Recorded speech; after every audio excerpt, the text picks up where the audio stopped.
student. Today I am teaching you social science for class 8th.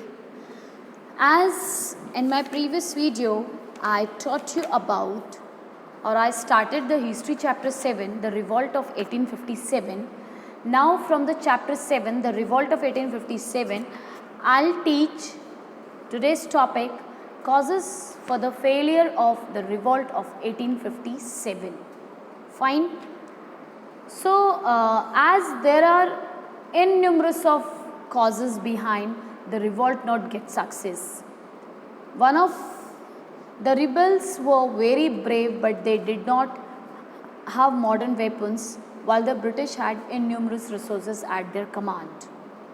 Okay. So ये बहुत बढ़िया reason था कि जो ब्रिटिशर्स थे उनके पास जो वेपन्स थे, जो नई टेक्निक थी वो बहुत बढ़िया थी, ठीक है, और इंडियंस के पास इतना रिसोर्स नहीं था. Next, moreover the rebel groups did not have a common plan of action or centralized leadership. So on that time, because of the British government exploitation and Britishers forced Indian peoples, they scared of British government.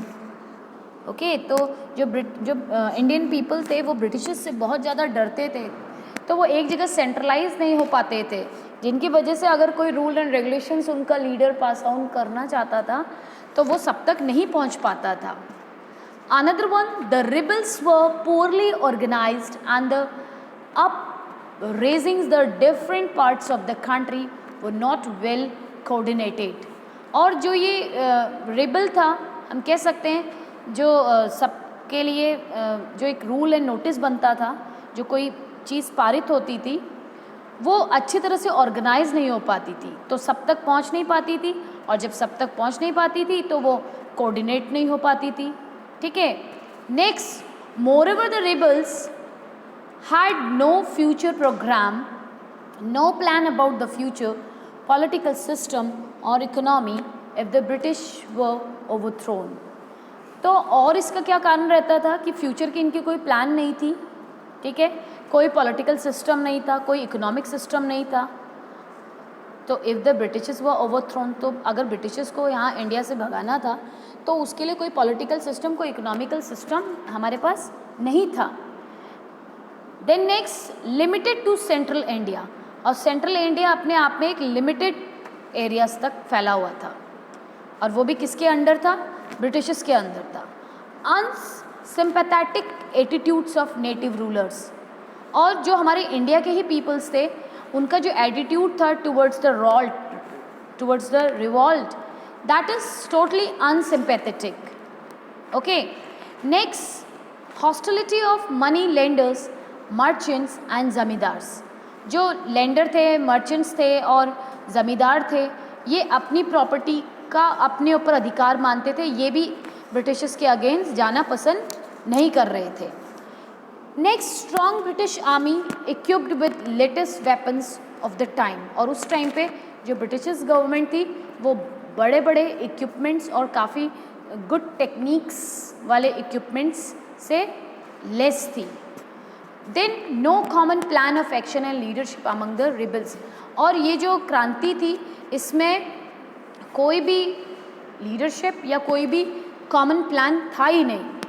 Next, rebels were poorly organised on primitive lives, ठीक है, और starting में जो ये भी organise किया गया था ये भी काफ़ी पुअर तरीके से स्टार्ट की गई थी, लोगों को इसके बारे में ज़्यादा नॉलेज भी नहीं थी. तो means of communication and transportation enables British to crap to revolve. तो एक तो कम्युनिकेशन और दूसरा ट्रांसपोर्टेशन के हेल्प से ब्रिटिशर्स ने इस रिवॉल्ट को ख़त्म कर दिया, ठीक है.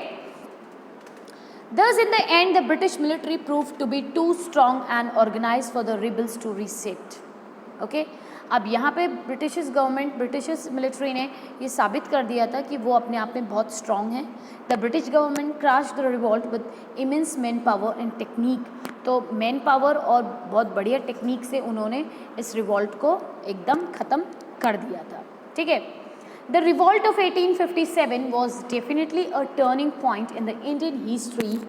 The British Parliament passed an act in 1858 and the power was shifted from the East India Company to the British Crown. Now the British government expected direct responsibility for ruling India. अब हमारी जो country में थी वो east India company rule करती थी, वो direct जो हमारा यहाँ का जो पूरी रिस्पॉन्सिबिलिटी थी वो ब्रिटिश के हाथों में दे दी गई। अब यहाँ पे इंडिया के अंदर जो भी रूल रेगुलेशन बनाने हैं वो टोटली ब्रिटिश गवर्नमेंट बनाने लगी।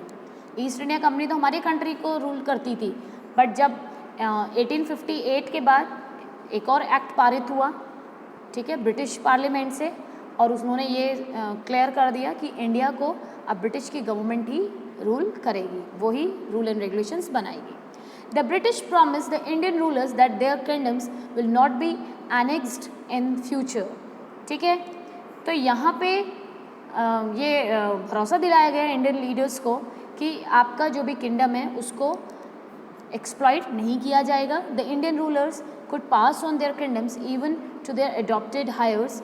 मतलब यहाँ पे जो इंडियन जो पीपल्स थे, जो किंगडम्स में जो रहते थे, वो उनका खुद का होने के बावजूद भी वो एक हायर की तरह रह रहे थे कि जैसे उन्होंने उधारी पे लिया हो।